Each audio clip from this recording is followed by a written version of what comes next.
नमस्कार, देश की बात में हाजिर हैं। देश की राजधानी दिल्ली में राहत भरी खबर यह है कि संक्रमण दर 5% से नीचे पहुंच गई है। पिछले 24 घंटे में ये 4.76% रही।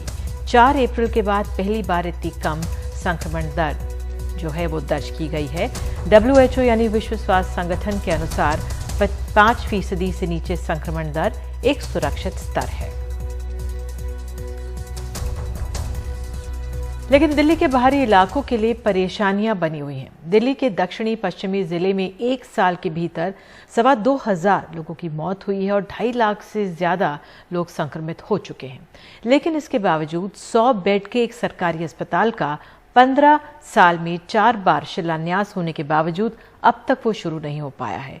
कोरोना संक्रमण में बाहरी दिल्ली के गांव के तमाम ग्रामीणों ने हरियाणा तक में इलाज कराया है। बाहरी दिल्ली के हालात की पड़ताल करती ये ग्राउंड रिपोर्ट।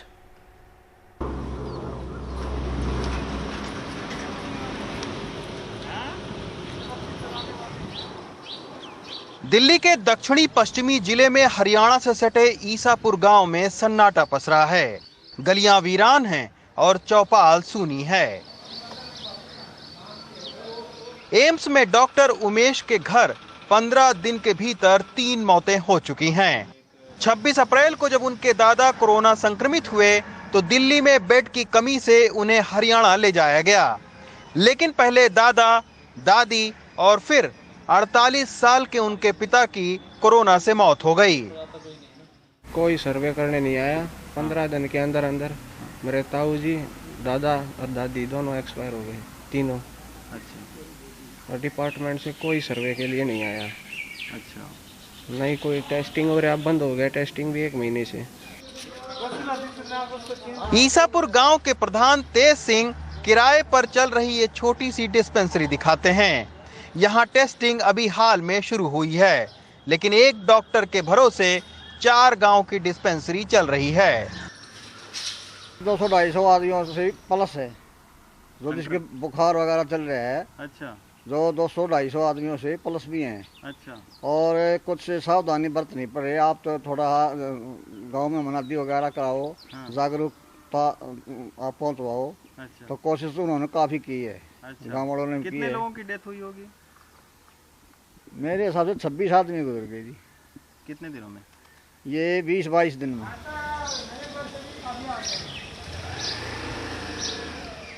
दिल्ली के बाहरी इलाके के गांव में स्वास्थ्य सुविधाएं कैसी हैं, इसका अंदाजा आप इसी से लगा सकते हैं कि मैं इस वक्त दक्षिणी पश्चिमी जिले में हूं और यहां पर 60 गांव हैं और 60 गांव के ऊपर एक सरकारी हॉस्पिटल राव तुलाराम अस्पताल है।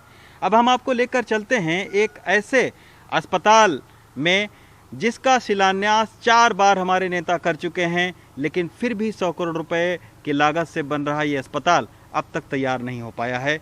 जबकि बाहरी दिल्ली के गांवों में कोरोना का संक्रमण तेजी के साथ में फैला है। तमाम सारे लोगों की मौत भी हुई है। ईसापुर गांव से करीब 15 किलोमीटर दूर नजफगढ़ में ये भारत सरकार का अस्पताल बीते 15 साल से तैयार हो रहा है। गुलाम नबी आजाद से लेकर प्रवेश वर्मा तक इसका 4 बार शिलान्यास कर चुके हैं, लेकिन 90% तैयार ये अस्पताल अभी तक चालू नहीं हो सका है। ये तो सर राजनीतिक लोगों से पूछो आप। हमने तो प्रार्थना कर दी थी हॉस्पिटल तैयार होना चाहिए। कोरोना टाइम में तो अब इसकी बहुत ही ज्यादा जरूरत है। एक एक इंसान की जिंदगी की जरूरत है और लोग इतने ज्यादा पीड़ित हैं, हमें कोई फैसिलिटी नहीं है। हम तो 2000 के बाद से ही हॉस्पिटल की डिमांड कर रहे हैं, लेकिन होते होते 20-21 आ गया। अच्छा। आज तक ये हॉस्पिटल नहीं बना। जनहित के कार्यों में ना छोटी राजनीति नहीं होनी चाहिए। अब ये 4-5 पेड़ का बहाना बनाया जा रहा है। तो अच्छा, ये 4-5 पेड़ है ना कि LG परमिशन नहीं दे रहे, वो सब कुछ नहीं कहा है। जब ये कोई काम करना चाहे ना तो कुछ भी हो सकता है। तो मुझे लगता है इस महामारी के दौर में नजफगढ़ देहात को इसकी सख्त जरूरत है और जल्द जल्द ये शुरू किया जाना चाहिए। कोरोना से लड़ने के नाम पर दावे चाहे जितने भी बड़े किए गए हों, लेकिन पिछले साल ही तैयार होने वाला ये 100 बेड का अस्पताल अब तक नहीं शुरू हो पाया है, वरना नजफगढ़ के आसपास गांवों के कई लोगों की जान बच सकती थी। नजफगढ़ से प्रेम सिंह के साथ रवीश रंजन शुक्ला, NDTV इंडिया। उत्तर प्रदेश के गांव में दवा इलाज की पहले भी दिक्कत थी, लेकिन अब सरकारी अस्पतालों और प्राथमिक स्वास्थ्य केंद्रों में ओपीडी बंद होने और बड़े पैमाने पर पीएचसी के डॉक्टर्स की कोरोना में ड्यूटी लग जाने से वहां दवा इलाज बंद हो गया है। ऐसे में गांव के गरीब लोगों के सामने परेशानियां बढ़ गई हैं। महोबा और रायबरेली के गांव का हाल बता रहे हैं कमाल खान। महोबा के अकौना गांव में खाली पड़ी पीएचसी में सफाई कर्मचारी सतीश कुमार छुट्टा जानवर भगाने में मशगूल हैं। यहां के मेडिकल स्टाफ की कोरोना की ड्यूटी लगी है, ओपीडी बंद है। इमरजेंसी के डॉक्टर सतीश कुमार ही हैं, जो गांव वालों की मदद करने को थोड़ा बहुत इलाज कर देते हैं। यहाँ पे जो मरीज आते हैं तो फिर कैसे इलाज होता है उनका? गांव के लोग आते हैं, मान लो जो वो है जितना मान लो हमसे बनता है, जैसे यहाँ कोई मोटरसाइकिल से गिर गया है तो मलहम पट्टी वगैरह कर देते हैं, और बाकी जो सीरियस ज़्यादा होते तो उनको बिल्कुल भिजवा देते हैं। यूपी के ग्रामीण इलाकों में स्वास्थ्य सेवाएं पहले से ही अच्छी नहीं हैं। पीएचसीज के स्टाफ की दूसरी जगह ड्यूटी लग जाने या उनके बंद हो जाने से हालात और ख़राब हुए हैं। यूपी में 4200 पीएचसी और 850 सीएचसी हैं। 18,000 डॉक्टर्स की ज़रूरत है। 13,000 पीएमएस डॉक्टर्स हैं। 5,000 डॉक्टर्स की पहले ही कमी है, लेकिन महामारी के चलते पीएचसीज के तमाम डॉक्टर्स की दूसरी जगह ड्यूटी लग गई है। इस समय कोरोना में हमारे यहाँ L2 में, निगरानी समितियों में, RRT टीमों में और कंट्रोल रूम में हमारे बहुत सारे स्टाफ्स की ड्यूटी आवश्यकता पड़ने पे लगाई जाती रहती है और लगी भी हुई है, जिस वजह से already PCC, POPD, general OPD बंद चल रही है। महोबा के बिलबई गांव की पीएचसी दोपहर 12 बजे बंद मिली। लेखपाल देवकी नंदन गांव की स्वास्थ्य निगरानी समिति में हैं। टीकाकरण का जायजा लेने आए थे, लेकिन पीएचसी में ताला लगा था। स्टाफ से बात हुई कि 12 बजे तक कोई नहीं आया है और जो 10 की डोज मिलती है, कल 2 लगे थे, 8 बेकार हो गई थी वो, तो वापस करना पड़ी वो, नहीं तो 8 बर्बाद हो जाती है। रायबरेली के भुए में पीएचसी में भी ताला बंद है। इस पीएचसी में सिर्फ एक फार्मासिस्ट तैनात हैं, जिनकी कोरोना महामारी में कहीं और ड्यूटी लग गई है, जिससे पीएचसी में ताला पड़ गया। ऐसे हालात बहुत जगह हैं। हम माता जी को लाए, कई बार वो लड़का को लाए, यहाँ खुल नहीं रही अस्पताल, आते हैं यहाँ से लौट जाते हैं, फिर प्राइवेट यानी दिखाते हैं, क्या करें, मजबूर हैं। रायबरेली के सीएमओ कहते हैं कि महामारी में ड्यूटी की वजह से ये हालात बने हैं, जल्दी ही ठीक हो जाएंगे। नहीं तो ये भुए में जो पीएचसी है वो कब से बन चल रही है, कुछ अंदाजा होगा? नहीं, कब से नहीं बन चल रही है। एक ही फार्मासिस्ट था वहाँ पे, उसको लगा लिया गया है। गांवों में स्वास्थ्य सुविधाओं की ये हालत ज्यादा बड़ी समस्या इसलिए है क्योंकि उत्तर प्रदेश की 70% आबादी जो है वो गांव में रहती है। महोबा में इरफान पठान और रायबरेली में फैज और कैमरामैन राजेश गुप्ता के साथ कमाल खान, NDTV इंडिया। उत्तर प्रदेश के सबसे हाईटेक शहर नोएडा के गांव में हालात खराब हैं। गांव वाले कोरोना के लक्षणों से मर रहे हैं और कई प्राथमिक स्वास्थ्य केंद्रों में ताला लगा हुआ है, कुछ में तो गोबर भरा हुआ है। ये यूपी के सबसे हाईटेक शहर नोएडा के दादरी का एक गांव लाहुरली का स्वास्थ्य केंद्र है, जहां कोरोना काल में डॉक्टर होने चाहिए, वहां गोबर के उपले भरे हैं। जिस कमरे में ऑक्सीजन और बेड होने चाहिए, वहां जानवरों के खाने वाला भूसा भरा हुआ है। 72 साल के राजपाल सिंह के घर मातम है। बुधवार को राजपाल के भाई महिपाल सिंह की मौत हो गई। महिपाल सिंह को कई दिनों से बुखार था, अचानक सांस लेने में तकलीफ हुई और अस्पताल के रास्ते में ही उन्होंने दम तोड़ दिया। राजपाल कहते हैं कि अगर ये स्वास्थ्य केंद्र चालू होता तो उनके भाई बच गए होते। मेरा भाई छोटा अभी परसों ही हल्का सा बुखार हुआ, बस उसी में सोचा कब अस्पताल ले चलें, अस्पताल तक पहुंच नहीं पाए, रास्ते में ही दम तोड़। यहाँ सुविधा होती घर के दर्जे पे तो बस जाते। इस बंद पड़े सामुदायिक केंद्र से ठीक 50 मीटर दूर 70 साल के हरवीर को कोरोना हुआ है। बेचारे घर में ही ऑक्सीजन लगाकर पड़े हुए हैं। न देखने वाला कोई डॉक्टर है, न ऑक्सीजन नापने के लिए ऑक्सीमीटर। यहां से नजदीकी अस्पताल 10 किलोमीटर दूर दादरी में है। 10,000 की पॉपुलेशन में एक छोटा सा हॉस्पिटल बना, ये भी बंद पड़ा है। गवर्नमेंट का हमारी तरफ ध्यान ही नहीं है, किसी एमएलए एमपी का मुझे लगता है हमारी तरफ कहीं फोकस ही नहीं है। हम यहां से निकलकर दादरी के ही छिठेरा गांव के प्राथमिक स्वास्थ्य केंद्र पहुंचे तो यहां हमें ताला लगा मिला। गांव के प्रधान मनीष भाटी बताते हैं कि यहां 1 महीने से ताला लगा हुआ है, कोई डॉक्टर नहीं आया। तो यहाँ के एसडीएम होंगे, तहसीलदार होंगे, जो अधिकारियों को बोला नहीं कि इसको चलवाइए, शुरू करवाइए? बुलवाया कई बार पहले, लेकिन कोई सुनवाई नहीं होती। गौतम बुद्ध नगर में इस हफ्ते मुख्यमंत्री योगी आदित्यनाथ आए थे। उन्हें कुछ गांव के प्राथमिक केंद्रों का रंग रोगन कर दौरा भी कराया गया, लेकिन असलियत में यहां के सैकड़ों गांव कोरोना के दौर में राम भरोसे हैं।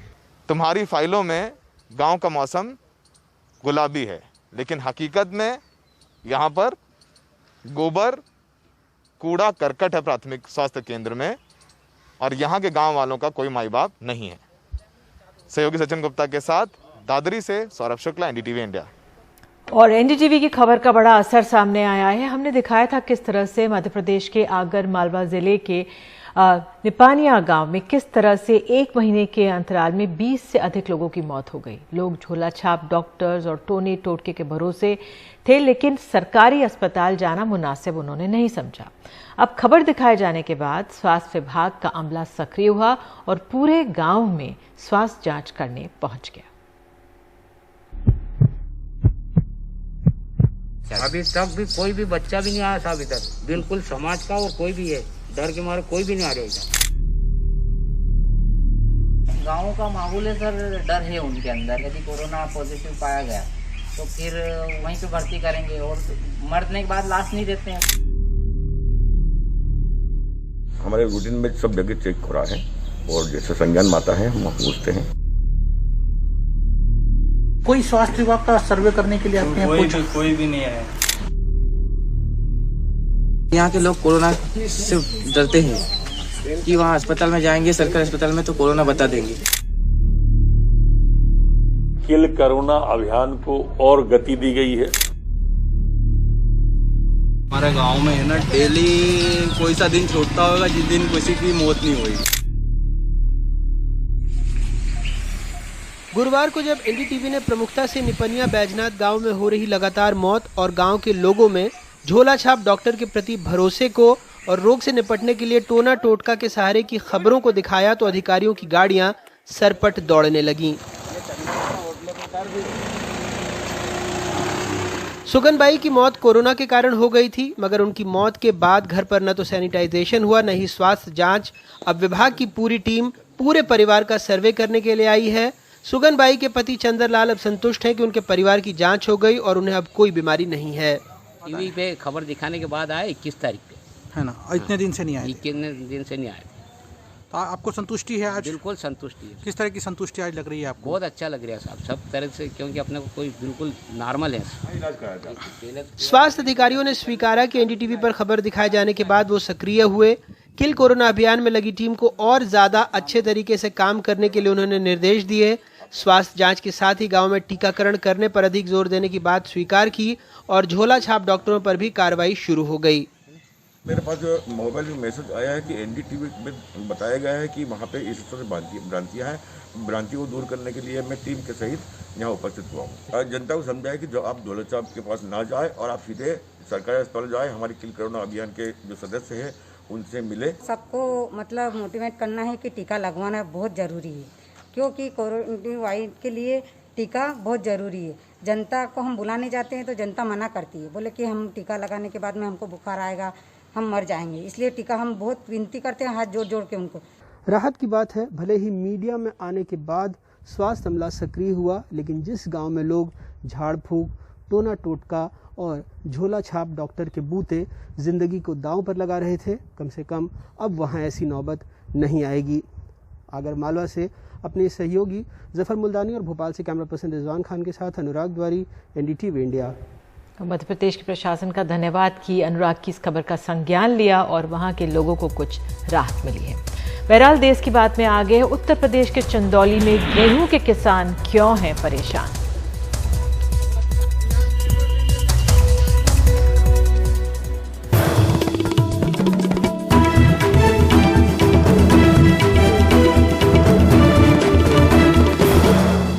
कोरोना की तीसरी लहर और उसमें बच्चों के ज्यादा खतरे के होने के शोर के बीच national commission for protection of child rights यानी एनसीपीसीआर ने राज्यों से neonatal intensive care unit, paediatric intensive care unit और sick newborn care unit को लेकर जिलेवार तरीके से 7 दिनों के भीतर जानकारी साझा करने को कहा है।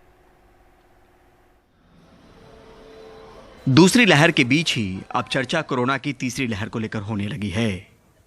इस लहर में आशंका जताई जा रही है कि बच्चों पर खतरा ज्यादा है। लिहाजा एनसीपीसीआर ने जिला स्तर पर अस्पतालों की स्थिति और उसमें उपकरण की मौजूदगी को लेकर एक खाका तैयार किया है और राज्यों से जानकारी मांगी है। राज्यों से कहा गया है कि जानकारी मुहैया कराने के लिए एक नोडल ऑफिसर नियुक्त करें। 7 दिनों में बताएं कि जिले के सरकारी और निजी अस्पतालों में एनआईसीयू, एसएनसीयू और पीआईसीयू कितने हैं, मंजूरी कितने की थी और इसमें काम कितने कर रहे हैं। इन सब में कितने बेड्स मंजूर थे और फिलहाल बेड्स की संख्या कितनी है। सब में आईसीयू की स्थिति क्या है, कितनी एम्बुलेंस हैं जो इस्तेमाल हो रही हैं। स्वास्थ्यकर्मी और उपकरण की मौजूदगी की जानकारी भी साझा करने को कही गई है। यही नहीं, पिछले 3 साल में कितने बच्चे अलग अलग बीमारियों से इन अस्पतालों में दम तोड़ चुके हैं और वजह क्या रही, ये भी बताना है। बच्चों के इलाज के लिहाज से जो आवश्यक अहर्ताएं होनी चाहिए वो कितनी पूरी कर रहे हैं, इसकी जानकारी हमने देश के सभी राज्यों से मांगी है। इसके साथ ही हमने आईसीएमआर से ये रिक्वेस्ट की है कि बच्चों के इलाज के प्रोटोकॉल को कमीशन के साथ शेयर किया जाए, जिससे हम देश के सभी राज्य बाल आयोगों के माध्यम से इसको डिसेमिनेट कर पाए। कैसी बच्चों के लिए एम्बुलेंस होनी चाहिए उसके बारे में भी गाइडलाइन प्रसारित करने का कष्ट करें। वहीं एम्स के डॉक्टर और इंडियन पब्लिक हेल्थ एसोसिएशन के अध्यक्ष डॉक्टर संजय कुमार राय को नहीं लगता कि अभी तीसरी लहर और उसमें बच्चों पर बड़े असर का फिलहाल कोई खतरा है। उनके हिसाब से ये तभी मुमकिन है जब कोई बिल्कुल नया वेरिएंट आ जाए। जानकारी पहले से हो, इसलिए ज्यादा से ज्यादा जीनोम सीक्वेंसिंग की जानी चाहिए। जब बिल्कुल ही कोई नई वेरिएंट आ जाए जो नेचुरल इम्यूनिटी को भी बाईपास कर दे रहा है या जो एक्वायर्ड इम्यूनिटी है वैक्सीन के उसको भी बाईपास कर देगा, तो फिर उसके लिए एंटायर पॉपुलेशन ससेप्टिबल पॉपुलेशन होगा और वह जो है किसी भी लेवल का जा सकता है। अभी जो भी एविडेंसेज हैं कि बच्चों में जितने एडल्ट में इन्फेक्शन हो चुका है उससे बच्चों में ज्यादा है जहां जहां के सीरो सर्वे आए हैं। बीमारी नहीं है और वायरस बहरूपिया भी, लिहाजा कल को लेकर आज से ही तैयारी पर जोर हो, ये बहुत जरूरी है। नई दिल्ली से परिमल कुमार, एनडीटीवी इंडिया। उत्तर प्रदेश के चंदौली में विक्रय केंद्र पर महीने भर से रखा गया किसानों का गेहूं ताउते के बाद हुई बारिश में भीग गया है। इन्होंने बिक्री का टोकन ले रखा था, लेकिन इसकी खरीद अभी तक नहीं हो पाई है। अब सवाल यह है कि इसका जिम्मेदार कौन है। अजय सिंह की रिपोर्ट। चंदौली के इस गेहूं विक्रय केंद्र में महीने भर किसानों का गेहूं पड़ा रहा। किसान इंतजार करते रहे कि इसकी खरीद हो जाएगी, क्योंकि उन्हें टोकन मिल चुका था, लेकिन बारिश में अब ये गेहूं भीग चुका है। टोकन मिला है और अपना लेकर आए हैं गेहूं, ये 1 हफ्ता ले हो गया है। हम पूछे पल्लेदार एक दिन मिले थे तो उनसे पूछें तो वो कहें कि साहब से मिल लीजिए। साहब से आज मिले तो साहब अभी कुछ रिजल्ट ही नहीं बता रहे हैं कि 2 दिन बाद आओ या 4 दिन बाद आओ या लेंगे या अभी जाओ बाद में आना। बस ये हमारा अप्रैल का टोकन था। इस विक्रय केंद्र के आसपास के दर्जनों गांव के किसान अपना गेहूं लेकर आए हैं। हर किसी की कहानी सुजीत की तरह ही है। 14 तारीख को सर टोकन मिला था, उस दिन हम गेहूं गिरा दिए थे। उसके बाद ये लोग मतलब हमारा गेहूं लिए नहीं। हम रोज डेली आते थे जाते थे शाम में, आज कसा जाएगा कल कसा जाएगा, आज कसा जाएगा कल कसा जाएगा। तो बारिश में नुकसान भी हुआ? बारिश में सर नुकसान हुआ है। भीग गया गेहूं? 75 कुंटल गेहूं हमारा अभी कसा नहीं है, वही नुकसान हो गया है, भिज गया है सर। हालांकि अधिकारी कहते हैं कि ज्यादा नुकसान नहीं हुआ, इसे पॉलीथीन से ढक कर रखा गया। देखिए, जहाँ तक नुकसान का है कोई ऐसा नुकसान नहीं हुआ है। सारे आप देख रहे हैं कि पन्नी से ढका हुआ है अचानक बारिश आने से जरूर है कि थोड़ी बूंदें पड़ी हैं, गेहूँ सुखा के और डिपो को डिलीवरी हो जाएगी, तो कोई आर्थिक क्षति नहीं हुई है। और जिन किसानों का पड़ा हुआ है उनका भी तौल करा दिया जाएगा, लिस्ट बनवाया जा रहा है। जिलाधिकारी महोदय का निर्देश है कि लिस्ट बनवा के उनकी तौल करवा दी जाए, और इसमें अगर किसी का आर्थिक क्षति होगी तो उससे जो है वसूली की जाएगी। अभी गए थे किसानों के इस संकट को लेकर विपक्ष के नेताओं ने डीएम से बात भी की और इस क्रय केंद्र पर आकर आवाज भी उठाई, लेकिन फिलहाल अभी कोई सुनवाई नहीं हुई है। गेहूं के क्रय केंद्रों पर किसानों की ये दुर्दशा कोई नई नहीं है। हर साल किसान इस तरीके की समस्याओं से जूझता है, उसका नुकसान होता है और इसकी खबरें भी बनती हैं। पर अफसोस इस बात का है कि बावजूद इसके सरकार के कान में जू नहीं रेंगती। चंदौली से संतोष के साथ, वाराणसी से अजय सिंह, एनडीटीवी इंडिया। देश की बात में आगे है, कोरोना संक्रमण के इलाज में ढीले बीमा भुगतान से अब बढ़ रही हैं परेशानियां।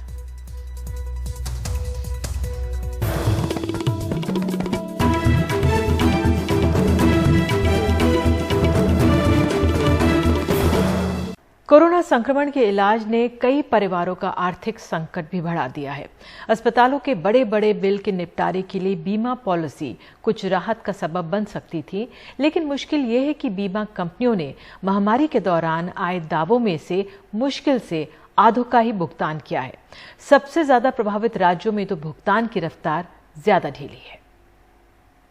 38 साल के प्रणय दीवान आईसीयू से निकल आए हैं, लेकिन अब बीमा के संकट से जूझ रहे हैं। हालांकि उन्होंने 20 लाख रुपए का कवर लिया था, लेकिन उनकी पॉलिसी में 3,30,000 के बिल की आधी रकम भी नहीं मिल रही है। इसकी वजह बीमा की मंजूरी वाला खत है, जिसमें 15,000 प्रतिदिन की सरकारी सीमा के तहत हिसाब किया गया है। लेकिन इनका दावा है कि अस्पताल ने इनसे एक चिट्ठी पर दस्तखत करवाकर नॉन कैप्ड बेड पर दाखिल किया।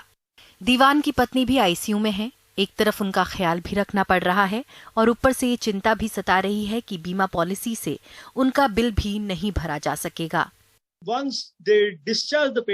अस्पताल से छुट्टी वाले दिन हम अस्पताल के बिल के आधार पर लगभग 75% दावे का भुगतान कर देते हैं।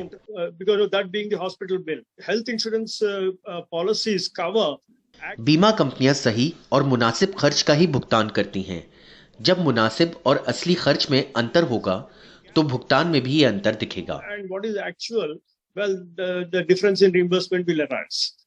प्रणय का केस ऐसा एक लौता केस नहीं है।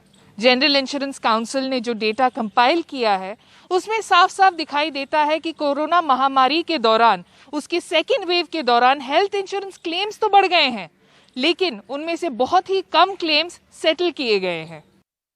कुल मिलाकर बीमा कंपनियों ने महामारी के दौरान आए दावों में से मुश्किल से आधे का भुगतान किया है।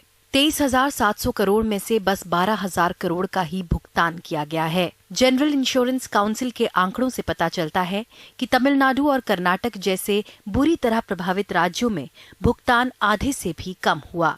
बंगाल, महाराष्ट्र और केरल 52 से 53% पर ही कुछ बेहतर है, जबकि दिल्ली और राजस्थान में 55% और 58% दावों का निपटारा हुआ। 1 अप्रैल 2020 से 19 मई 2021 के बीच कोविड के इलाज के लिए 23,700 करोड़ के दावे किए गए। 19 मई तक 12,100 करोड़ के दावों का भुगतान किया गया, सिर्फ 51% का निपटारा। दूसरी लहर में दावों की तादाद में भी इजाफा हुआ है। 31 मार्च 2021 तक 14,560 करोड़ के दावे आए, यानी रोजाना औसतन 1.5 लाख रुपए के करीब 2,700 दावे। अप्रैल मई में ये 4 गुना बढ़कर रोजाना औसतन 1.7 लाख रुपए के 11,400 दावे आए। कोरोना के सेकेंड वेव में बहुत सारे लोग पीड़ित हैं, बहुत सारे लोगों ने अपने रिश्तेदार गंवाए हैं। दूसरे लोग इस डर में जी रहे हैं कि कहीं उनके अपनों को कुछ हो न जाए। ऐसे हालात में हॉस्पिटल्स के बड़े बिल्स जो इंश्योरेंस कंपनी सेटल नहीं कर रही, उनकी तकलीफ को और भी ज्यादा बढ़ा रही है। दिल्ली में मरियम अलवी, एनडीटीवी इंडिया के लिए। और इस खबर के साथ देश की बात में आज के लिए इतना ही। नमस्कार। लेकिन खबरों का सिलसिला एनडीटीवी इंडिया पर जारी रहेगा।